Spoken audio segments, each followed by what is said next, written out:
From The Australian, here's what's on the front. I'm Kristen Amiot. It's Monday, December 8, 2025.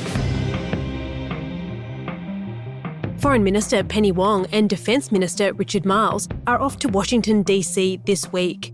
They're in town for high-level talks about the AUKUS military pact. But they'll be feeling the pressure to bolster defence spending after the White House released its new national security strategy. That story's live right now at theaustralian.com.au.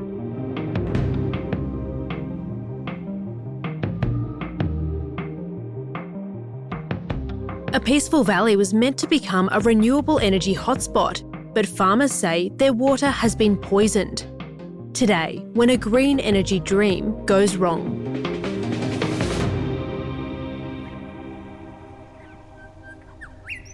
About 25 minutes drive west of Mackay in Queensland lies the picturesque Pioneer Valley.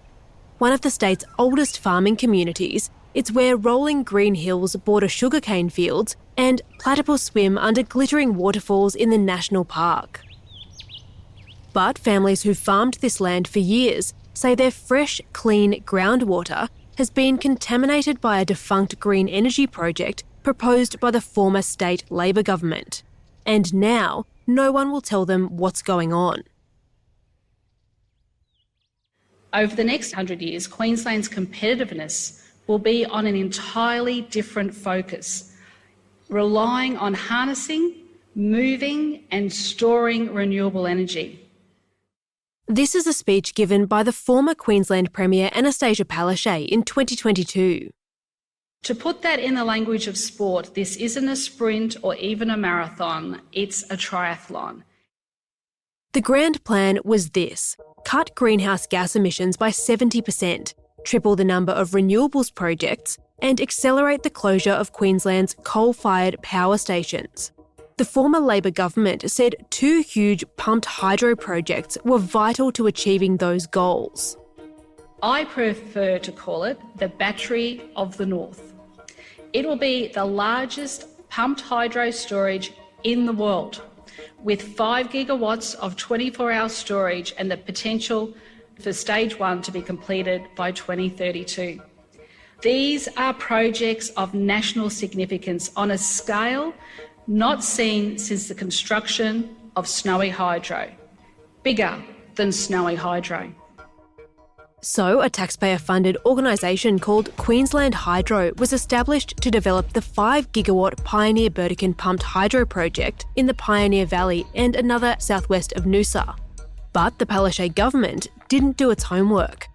And just days after the 2024 state election, and despite a taxpayer cash splash on 50 properties in the region, a long-delayed report deemed the multi-billion-dollar project commercially unviable. It was subsequently shelved by David Crisafulli's victorious Liberal government.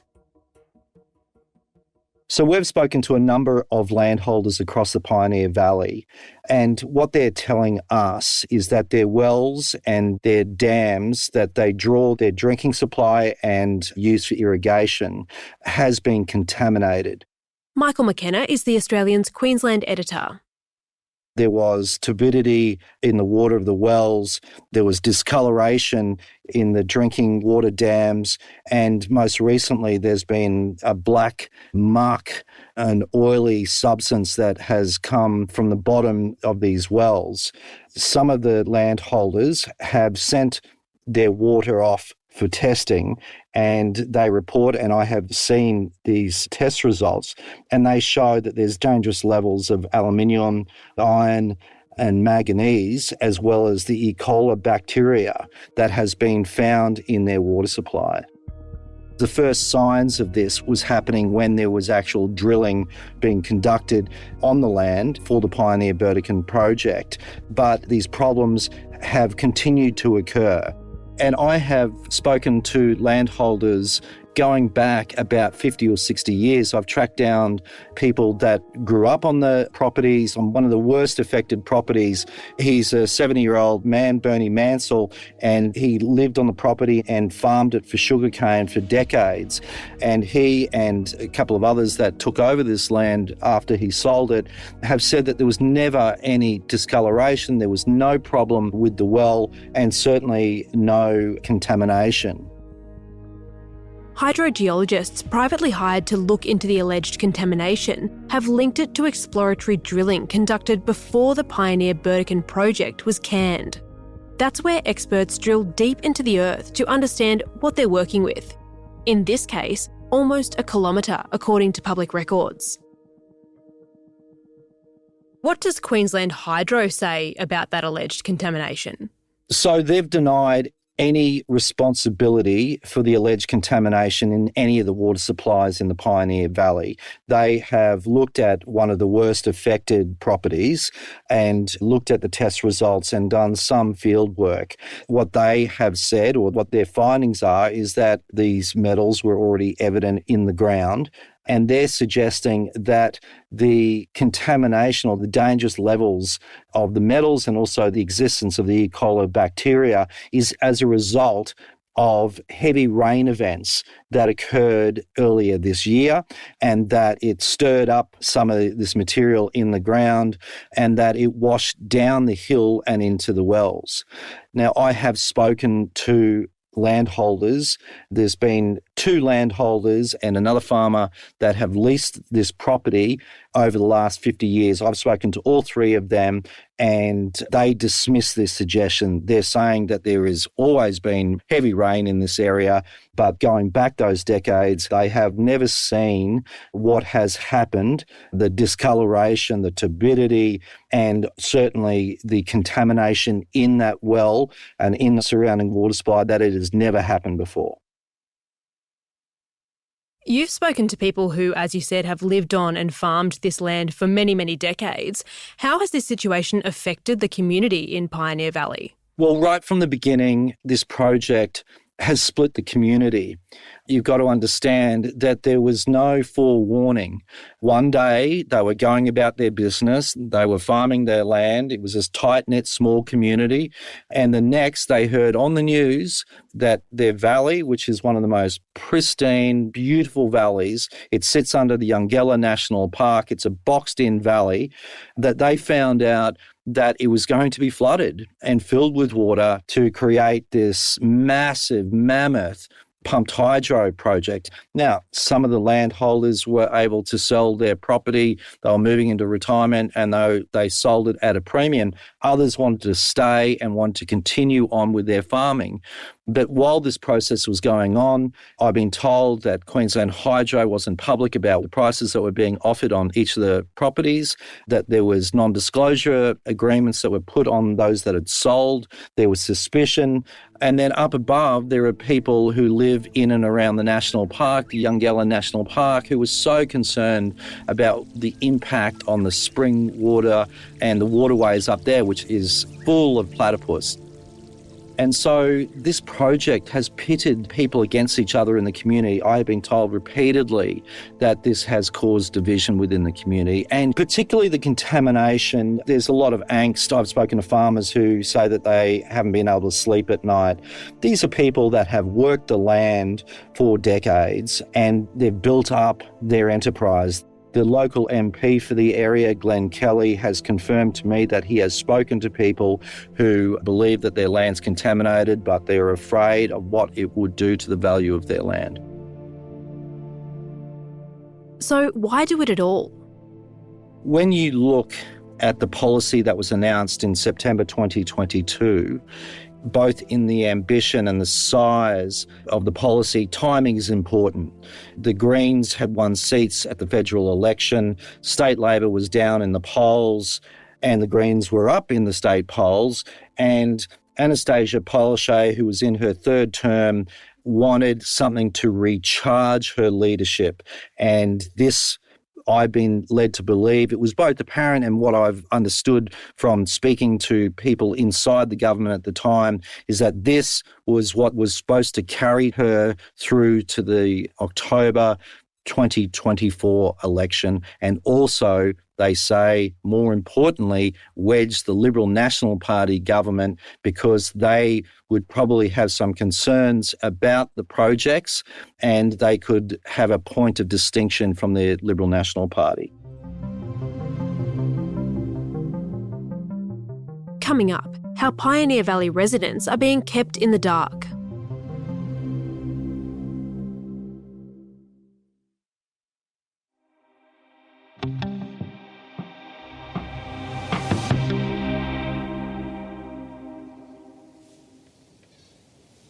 Joe Bujaya has been farming ultra-sweet sugarcane in the Pioneer Valley for 3 decades. He's had the water on 3 of his 4 properties independently tested, and preliminary findings in a draft report by a hydrogeologist support his suspicions that alleged contamination was caused by exploratory drilling. But he says Queensland Hydro won't share results from testing it conducted before drilling started. Essentially, he's looking for a base to see what the water was and whether there was any of these alleged contaminants in the water before the drilling was done, so he can compare them with the results that he's independently got that shows that there are dangerous levels. Now, he tells me he has repeatedly asked for these results, these initial test results, and he has never been given those results. But there is certainly a line of behaviour from Queensland Hydro that I've seen since the project was announced in September 2022 that shows that while Queensland Hydro was saying that they were transparent and they wanted to constantly keep the community informed, that there are some things that they held back. You can see it in the way that they dealt with landholders individually, separately, and didn't tell each of their neighbours and the like of the buy-up of land or the progress of the project and now with the alleged contamination. Michael's hit a wall too. So a couple of months ago, I put in a right to information request for documents that related to Queensland Hydro and specifically its correspondence with the then Labor government. I was trying to ascertain what Queensland Hydro, what they were telling the government about the progress and problems with the Pioneer Burdekin project, and I was met with a wall of secrecy. Essentially, this is internal correspondence about the progress and problems of the project, but I have been refused access to the majority of those documents on the basis that there was a deed, a confidentiality agreement that was struck between the entities, which allowed them to block the public release of any of these documents. This agreement between the then Queensland Government and Queensland Hydro is highly unusual. And moreover, in the legal fight that I've been having with the government and Queensland Hydro over their blocking of these documents, that the provisions also prevent them from telling me why they're blocking it and why the confidentiality agreement was struck. In my 25 years of covering state and federal governments, I have never seen an agreement like this that effectively ensures that we, the public, do not get access into the secrets of this project. There are often provisions or clauses to stop access to what they call deliberative documents in Cabinet, which allows the Cabinet to openly consider a project. But I was seeking correspondence between a government, a taxpayer-owned entity, and the government about a project they're building for the benefit of Queenslanders, and they have used this very unusual, this rare contract to block any access to anyone to find out what it's about.